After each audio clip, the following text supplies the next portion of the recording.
Bueno, como primer punto vamos a tocar las contrastaciones experimentales versus las contrastaciones no experimentales. Primero hay que tener algo en claro, que las implicaciones contrastadoras de una hipótesis son normalmente de un carácter condicional, o sea, se dan con las condiciones para que ocurra algo, entonces va a producirse otro algo. Bueno, como ejemplo podemos citar, ¿no?, a Torricelli y su implicación contrastadora. Si transportamos un barómetro de Torricelli a una altura cada vez mayor, entonces su columna de mercurio tendrá cada vez menor longitud. Entonces, todo lo que acabamos de mencionar está sujeta a una condición, que normalmente en la lógica se llama como si entonces. La hipótesis científica. Mayormente se formulan estas hipótesis en términos cuantitativos, como es la ley clásica de los gases. Así la ley clásica de los gases, como se aprecia en pantalla, representa el volumen de una masa de gas como función de su temperatura y de su presión. C es un factor constante. Este enunciado da infinitas implicaciones contrastadoras pero cuantitativas, ¿no? Cuando no se pueda realizar una contrastación experimental, entonces habrá que recurrir a la hipótesis, pero ya también de un modo no experimental. ¿Qué significa esto? Esperar que las condiciones se den para que ocurra ese algo. Por otro lado, la contrastación experimental en términos cuantitativos puede variar en ciertos casos dados, ¿no? Porque estamos hablando de datos numéricos. Nunca va a haber una aproximación exacta en ese tipo de casos. Bueno, la experimentación contrastadora y descubrimiento. Bueno, como acabamos de apreciar, los experimentos de Torricelli y de Perrier ilustran el uso de la experimentación como un método de constatación. En casos matemáticos, por ejemplo, ¿no?, como el hilo metálico que se alarga al suspender de él un peso en el que se varíe la variable dependiente, se hará uso de una experimentación como un método de descubrimientos. Yo les voy a presentar el papel de las hipótesis auxiliares. Bien, pasemos un hincapié en el concepto presentado anteriormente que nos dice que las implicaciones contrastadoras de la hipótesis se han de contrarrestar. ¿Por qué? Porque esto describe de una manera muy rudimentaria en la relación de hipótesis y enunciado. Ahora hablemos de que para la derivación de una implicación contrastadora se puede tener en cuenta una premisa adicional. Es a esta premisa adicional a la que se le conoce como hipótesis auxiliar. Para eso tenemos como ejemplo la hipótesis de Jean-Louis, que nos habla del caso de la fiebre puerperal, que se da por la contaminación de materia infecciosa y se da la implicación contrastadora de que si las enfermeras expuestas a esta enfermedad se lavan las manos con una solución calcilurada, decrecerá la mortalidad, puesto que la solución calcilurada destruirá lo que es la materia infecciosa. Es en esta última parte en la que se encuentra la hipótesis auxiliar. Bien, la confianza en la hipótesis auxiliar es la regla en la contrastación de hipótesis científica. Bien, si tenemos H y A, H siendo la hipótesis y A siendo el conjunto de hipótesis auxiliares, y ambas son verdaderas, entonces también I siendo la implicación contrastadora, también es verdadera. Sin embargo, si I no es verdadera, es porque entre H y A una de las dos es falsa. Bien, si la contrastación es falsa, determinamos que o bien la hipótesis o bien uno de los supuestos auxiliares incluidos en A debe ser falso. Es por esto que la contrastación no proporciona una base tangente para el rechazo de la hipótesis. Bien, la importancia de las hipótesis auxiliares en la contrastación llega incluso aún más lejos.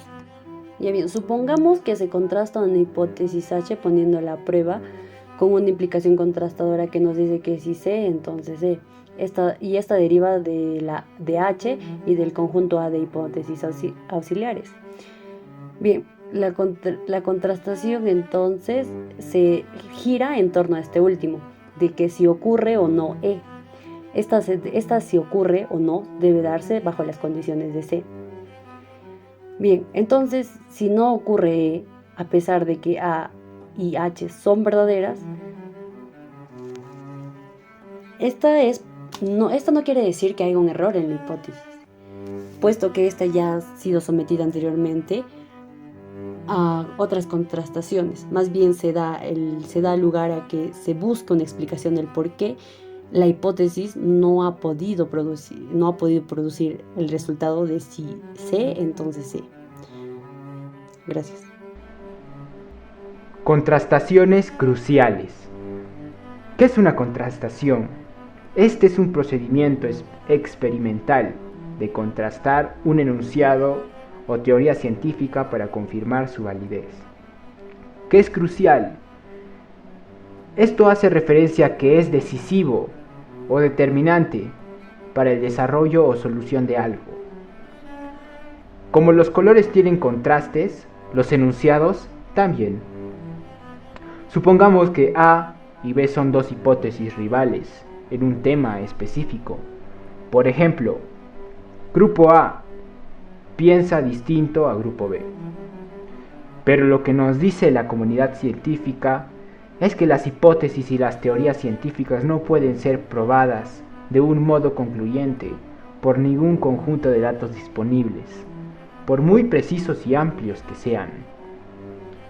En palabras fáciles, por ejemplo, se descubre un método para sumar en matemáticas. Es eficiente, pero no significa que sea la única forma.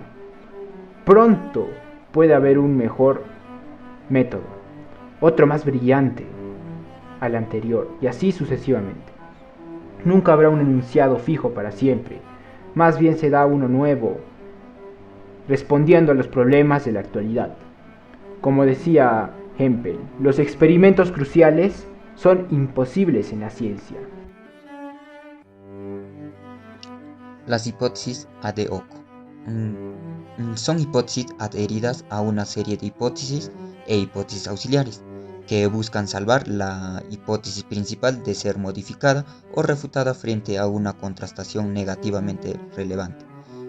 Lo que provocan estas hipótesis ad hoc es que una teoría se vuelva un sistema más complejo de comprender y que sea más fácil de ceder ante una hipótesis más simple, además de que agrega datos y conceptos que antes no estaban, y eso la puede hacer lucir menos fiable. Si un modo concreto de contrastar una hipótesis H presupone unos supuestos auxiliares A sub 1, A sub 2, así sucesivamente, es decir, si estos se usan como premisas adicionales para derivar de H, la implicación contrastadora relevante de I, entonces, como vimos antes, un resultado negativo de la contrastación que muestre I es falso, se limita a decirnos que o bien H o bien alguna de las hipótesis auxiliares debe ser falsa y que se debe introducir una modificación en este conjunto de enunciados. Un ejemplo, antes de que Torricelli introdujera su concepción de la presión del mar de aire, la acción de las bombas aspirantes se explicaba por la idea de que la naturaleza tiene horror al vacío y que, por lo tanto, el agua sube por el tubo de la bomba para llenar el vacío creado por la subida del pistón. Ahora, la contrastabilidad en el principio y alcance empírico es la posibilidad de que una hipótesis se deriven implicaciones contrastadoras, de tal manera que pueda ponerse aquella a prueba.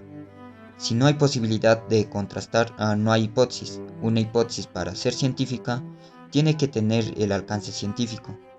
Debe ser contrastable, al menos en el principio necesita de implicaciones contrastadoras.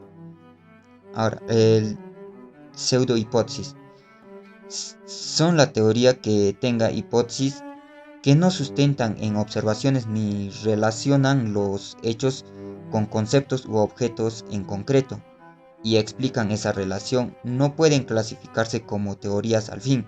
Estas hipótesis que pretenden ser tales pero no se sustentan en hechos comprobables no son contrastables y no tienen alcance empírico.